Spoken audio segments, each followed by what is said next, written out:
Praise the lord. ప్రభువును రక్షకుడైన యేసుక్రీస్తు పరిశుద్ధ నామమునకు మహిమ కలుగును గాక. మీ అందరికీ కూడా ప్రైజ్ ది లార్డ్ అండి. ఈ దినమునకు గాను దేవుడు మనకు అనుగ్రహించే వాక్యము హెబ్రీయులకు రాసిన పత్రిక 8వ అధ్యాయము 12వ వచనమును దేవుడు మనకు ఈరోజు అనుగ్రహిస్తున్నారండి. ఆ వాక్యమును చదువుకొని దేవుడు ఏం చెప్తున్నాడో ఆలకిస్తూ ముందుకెళ్తామండి. ఆ వాక్యము, నేను వారి దోషముల విషయమై దయ కలిగి వారి పాపములను ఇకను ఎన్నడను జ్ఞాపకము చేసుకొనని ప్రభువు సెలవిచ్చుచున్నాడు అని దేవుడు మనతో ఈరోజు మాట్లాడుతున్న వాగ్దానముగా అనుగ్రహిస్తున్నాడండి. యేసయ్య మనతో చెప్తున్నటువంటి మాట ఏదే ఉంటే, నేను వారి దోషముల విషయమై దయ కలిగి ఉన్నాడు కదా. మనము ప్రతిదానికి లేవగానే నేను ఈ పాపం చేశాను, ఆ పాపం చేశాను, ఆ అతిక్రమాల్లో ఉన్నాను, ఎప్పుడో నేను చేసిన పాపమే నన్ను వెంటాడుతుంది, నేను చేసిన ఈ శాపము నా తోడై ఉంది, తరతరాల శాపాన్ని మేము భరిస్తున్నాము, అందుకే మాకు కీడులు జరుగుతుంది, మేము ఏది చేసినా ఎందులో మాకు ఆశీర్వాదం లేదు, మేమేం చేయలేకపోతున్నాము, దీవెన అన్నది మా ఏ జీవితాల్లో లేదు, తరతరముల నుంచి మేము ఇదే దిగజారిన స్థితిలో ఉన్నాము అని చాలామంది అంటూ ఉంటారండి. ప్రియ దేవుని బిడ్డ, నువ్వు నిజంగా యేసుక్రీస్తులో ఆయన పరిశుద్ధ రక్తము ద్వారా నువ్వు కడగబడి ఉంటే, నీటి ద్వారా ఆత్మమూలముగా జన్మించితేనే కానీ రక్షణ పొందుకోలేరని దేవుడి సన్నిధిలో దేవుడు తన వాక్యం ద్వారా మనతో మాట్లాడినప్పుడు, మరి ఆ పరిశుద్ధుని రక్తముతో నీవు కడగబడి ఉన్నావని, రక్షించబడి ఉన్నావని, నీకు మారు మనసు దేవుడు కలుగజేసి ఉన్నాడు అని నీవు గ్రహించినప్పుడు నీకు దోషం ఎట్లా ఉంటుంది? నీ పాపములు క్షమించబడలేదని ఎలా అనుకుంటారు? అందుకే దేవుడు మాట్లాడుతూ, నేను వారి దోషముల విషయమై దయ కలిగి ఉన్నాడంట దేవుడు. అంటే దేవుడు మన దోషముల విషయముగా దయగలిగి ఉండి వారి పాపములను ఇక్కను ఎన్నడను జ్ఞాపకం చేసుకొనను అని దేవుడు మాట్లాడుతున్నాడు. అంటే ఇంతవరకు నువ్వు ఎటువంటి పాపదోష క్రియాలలో ఉన్నారో, ఎటువంటి అతిక్రమాలలో మనం ఉన్నామో, ఎటువంటి గత జీవితంలో ఏ విధంగా మనం నడుచుకున్నామో అవన్నీ మన దేవుడికి తెలుసండి. వాటన్నిటి నుంచి ఆయన దయగలిగి మాత్రమే మనల్ని ప్రేమించే ఆ దేవుడు అంటున్నాడు, నేను వారి దోషముల విషయమై దయగలిగి ఉన్నా. నిన్ను క్షమించడానికి నీకు కావాల్సింది ఏంటిదండి? ఇహలోకపరమైనటువంటి ఏదో గొప్ప గొప్పవన్నీ తీసుకుంటే నీకు రక్షణ కలగదు, మారు మనసు కలగదు, నీ పాపములు క్షమించబడవు. కానీ నువ్వు క్షమించబడాలి, పాప విషయముగా నువ్వు దోషి విషయముగా, నువ్వు అతిక్రమాల విషయముగా పరిశుద్ధురాలిగా పరిశుద్ధుడిగా మార్చబడాలి అంటే ఆ ప్రభు దయ మనకు ఉండాలండి. అందుకే ఆయన సెలవిస్తున్నాడు, నేను వారి దోషముల విషయమై దయగలిగి వారి పాపములను ఇక్కను ఎన్నడను జ్ఞాపకము చేసుకొనను అని దేవుడు సెలవిస్తున్నాడు. అంటే గతించిపోయిన నీ పాపాలన్నిటినీ నువ్వు గుర్తు చేసుకుంటూ దేవుడి పాద సన్నిధిలో ఒక గిల్టీతో దేవుడి ముందు నువ్వు ఒప్పుకొనలేని పరిస్థితుల్లో కొనసాగుతున్నావేమో. కానీ దేవుడు ఏమంటున్నాడు? ఆ పాపాలన్నిటినీ నేను క్షమించా, నీ దోషముల విషయంలో నేను దయగలిగి ఉండి నీ పాపములన్నిటి నుంచి ఇక నేను ఎన్నడూ జ్ఞాపకం చేసుకోను, నీకు సంపూర్ణమైన విడుదల ఇచ్చేస్తున్నానని దేవుడు సెలవిస్తుంటే మనం ఏం చేస్తున్నామండి?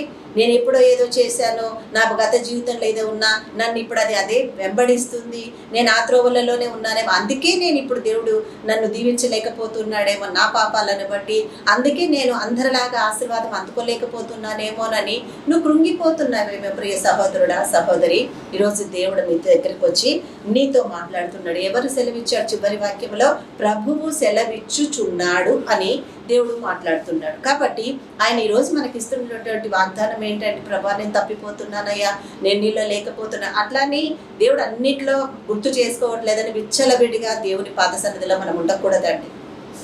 నీ పాపాలు ఎప్పుడు క్షమించబడ్డాయి?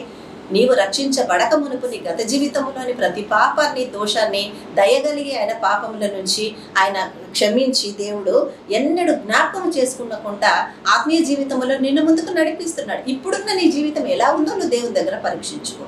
దేవుని వెతకగలుగుతున్నావా? దేవుని మాట వినగలుగుతున్నావా? దేవుని వాక్యానికి లోబడుతున్నావా? దేవుని మీద ఆధారపడుతున్నావా? యేసయ్య మీద విశ్వాసం ఉంచి ముందుకు కొనసాగగలుగుతున్నావా? ప్రతి చిన్న విషయానికి, పెద్దదానికి నీ సొంత సలహాలు నువ్వు తీసుకుంటూ, సొంత నిర్ణయాలు తీసుకుంటూ దేవుని మార్గంలో లేకుండా నువ్వు దేవుని మీద ఆధారపడితేనే కదా నిన్ను దేవుడు ఆశీర్వదించగలడు. అందుకే ఇప్పుడు నేను ఎప్పుడో నన్ను ఆశీర్వదించేశాడు దేవుడు, నన్ను దయగలిగి నా పాపాలను జ్ఞాపకం చేసుకున్నానని చెప్పేశాడు. ఇప్పుడు నేనేం చేసినా మళ్ళీ నన్ను జ్ఞాపకం చేసుకోవడం, నా అతిక్రమ అతిక్రమాల్లో ఉంటే ప్రియ సహోదరి సహోదరుడా, త్వరలో యేసయ్య రాబోతున్నారు. అది కూడా మనం జ్ఞాపకం చేసుకోవాలి. ఇంకొకటి, క్రైస్తవులకు ఎక్కడ కూడా తీర్పు లేదు అని ఈ జీవగ్రంథములో రాయబడలేదు. అంటే అర్థం ఏంటి? సమస్త సృష్టికి తీర్పు దినం ఒకటి రాబోతున్నది. అందులో మనం ఉండవచ్చు, లేకపోవచ్చు. కానీ దేవుడు అంటున్నాడు, నేను ఉన్నానో లేదో నేను పరీక్షించుకోవడానికి రక్షించబడిన తర్వాత ఉన్న నా ఈ జీవితము దేవునిలో పరిశుద్ధత కలిగి ఆయన మీద ఆధారపడుతూ నన్ను నేను తగ్గించుకుని ఆ పరిశుద్ధిని హెచ్చిస్తూ ఆయన కృపలో నేను వర్ధిల్లడానికి శత విధాలుగా దేవుడి మీద ఆధారపడి నేను ముందుకు వెళ్ళగలిగినప్పుడు మాత్రమే ఆయన వచ్చి దీవెనలను నేను చూడగలను అని మనము నిర్ణయం తీసుకొని ముందుకు వెళ్ళినప్పుడు అప్పుడు అటువంటి వారికి దేవుడు ఏం సెలవిస్తున్నాడు? వారి దోషములను నేను దయగలిగి వారి పాపములను ఇంక ఎన్నడూ కూడా నేను జ్ఞాపకం చేసుకున్నాను అని దేవుడు సెలవిస్తున్నాడండి. ధైర్యం వచ్చిందా సహోదరుడా? ఇంతవరకు నిన్ను బట్టి పీడించే దేవుడు ఏమంటున్నాడు? శాపాలు అతిక్రమాల్లో నీలో లేవు, వాటినన్నిటినీ నేను క్షమించేశాను. ఎట్లా క్షమించా? నీ మీద నాకు దయ కలిగింది కాబట్టి నీ దోషాల విషయంగా, నీ పాపముల విషయంగా నేను ఎన్నడూ జ్ఞాపకం చేసుకుని నిన్ను బలపరిచి నేను నీకు పరిశుద్ధతనిచ్చి ముందుకు నడిపించా. దాన్ని నువ్వు జ్ఞాపకం చేసుకుంటూ ఇంకా వచ్చేసిన వెనక జీవితం వైపు నాకు మరొకసారి నువ్వు మరలక ముందున్న నా కృపను నీవు వెంబడిస్తూ ముందుకు కొనసాగితే నీ దోషాలన్నిటినీ నేను తొలగించేశాను, ఇంకొక నాటికి నేను జ్ఞాపకం చేసుకోను అని ఆ పరిశుద్ధ వాక్యం మన జీవితాలలో నెరవేర్చబడుతుంది. కాబట్టి ధైర్యంగా ముందుకెళ్దాం. ఈరోజు నిన్ను వెంబడించే పాపం ఏదీ లేదు. ఒకవేళ ఉంటే ఆ దేవదేవుని సన్నిధికి వచ్చి ఆయన సహాయం అడిగితే ఖచ్చితంగా ఆయన నిన్ను ఆశీర్వదించి ఆయన త్రోవలలో నిన్ను నడిపించగలడు. కాబట్టి ధైర్యంగా ముందుకెళ్దాం. మనం ఆయన ఎవరు చెప్తారండి ఈ మాట? మన పాపాలు మన దోషాలు పరిహరించబడాలంటే ఇది మనుషులకు అసాధ్యమైనదండి. ఒక్క దేవదేవునికి మాత్రమే సాధ్యమై ఉండగా ఆయన చెప్తున్నటువంటి మాట, నేను వారి దోషముల విషయమై దయగలిగి వారి పాపములను ఇకను ఎన్నడూను జ్ఞాపకం చేసుకొనను అని అంటున్నాడు. అందుకే అంటే ఆయన జ్ఞాపకం చేసుకోవద్దంటే వాక్యాన్నే ధ్యానిస్తూ వాక్యానుసారముగా జీవిస్తూ ఆ పరిశుద్ధుని మీద ఆధారపడి ఆయనను మాత్రమే హెచ్చించి గణపరచుకుంటూ ఆయనకి ఇష్టమైన బిడ్డలుగా ఈ లోకములో మనం జీవించినప్పుడు ఆ దేవాది దేవుడు మన యొద్దకు దిగి వచ్చి ఈ వాక్యాన్ని మన జీవితాలలో నెరవేర్చి ముందుకు నడిపించడానికి ఆ సర్వోన్నతుడు సిద్ధముగా ఉన్నాడు. కాబట్టి ధైర్యంగా ఉంటే ఆయన మహిమపరుద్దాం.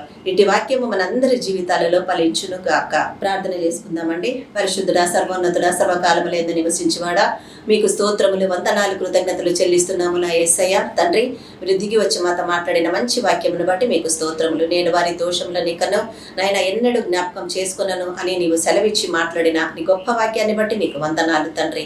అవునయ్యా, ఈరోజు ఏ సందేహముతో ఎటువంటి ఆలోచనలతో నిలబడిపోయి ఉన్నామో అటువంటి మమ్మను ఈ నీవిచ్చిన ఈ వాక్యము ద్వారా సరిదిద్ది ముందుకు నడిపిస్తున్నందుకు మీకు కృతజ్ఞత స్తోత్రములు చెల్లిస్తున్నాము నా యేసయ్య. దేవా నీకు వందనాలు. వివాహం కాని వారి కొరకు ప్రార్థన చేస్తున్నామయ్యా. ఏ ఆటంకాలు లేకుండా వారి వారి జీవితాలకు తగినటువంటి భాగస్వాములను వారికి అనుగ్రహించి వివాహాలకు కావాల్సిన సర్వము సకలమును కూడా మీరు అనుగ్రహించి మహిమ పొందండి. సమాధానం లేని కుటుంబాలకు సమాధానము దయచేయండి. ఆర్థిక ఇబ్బందులలో అప్పులలో ఉన్న వారికి తండ్రి అయ్యా ఉన్నత స్థితిని అనుగ్రహించి వారిని లేవనెత్తమని ప్రార్థిస్తున్నా. మన బిడ్డలను జ్ఞాపకం చేసుకోనండి అయ్యా. 10th ఎగ్జామ్స్ రాస్తున్న బిడ్డలకు పేరున తండ్రి ఆ బిడ్డలందరినీ పేరున మీకు అప్పగించుకుంటుండగా మీ దివ్యహస్తమును వారికి తోడుగా ఉంచి సహాయం చేయండి నా దేవా. మీరు మా పక్షములో ఉండగా మాకు విరోధి ఎవడు లేడని చెప్పిన నీ వాక్య ప్రకారం ఈ బిడ్డలకందరికీ తోడై ఉండి విజయాన్ని ఇవ్వమని ప్రార్థిస్తున్నాను నా యేసయ్య. దేవా, ఈరోజు పుట్టినరోజులు జరుపుకుంటున్న వారు అయ్యా ఇదిగో తండ్రి ఎవరైతే ప్రభా యానివర్సరీ చేసుకుంటున్నారో వారిని అందరినీ కూడా మీరు ఆశీర్వదించండి తండ్రి. మీ కృపల వర్ధిల్ల చేసి మీ చిత్తమే అందరి జీవితాలలో నెరవేర్చి మీరే మహిమ పొందమని యేసుక్రీస్తు అతి శ్రేష్టమైన నామమున మా ఈ ప్రార్థనని ఆశీర్వాదముగా మేమందరము కూడా నీ ద్వారా అడిగి పొంది ఉన్నాము మా తండ్రి. ఆమేన్, ఆమేన్, ఆమేన్. హల్లెలూయా. ప్రైజ్ ది లార్డ్ అండి. ఇచ్చిన వాక్యం మనందరినీ ఆదరించిందని మీరు కూడా బలపడి ఉన్నామని అనుకుంటే దయచేసి ఈ వాక్యాన్ని అనేకులకు షేర్ చేయండి. మీరు అందరూ ఆశీర్వదించబడిన విధముగానే మీ అందరి ఫ్రెండ్స్కైనా బంధువులకైనా ఈ వాక్యాన్ని షేర్ చేయండి, సబ్స్క్రైబ్ చేసుకోమని చెప్పండి. సో అనేకులకు స్వార్థ వెళ్ళడానికి మీ వంతుగా మీరు కూడా దేవాది దేవుని ఆశీర్వాదం అందుకోవాలని మనవి చేస్తూ ప్రైజ్ ది లార్డ్ అండి.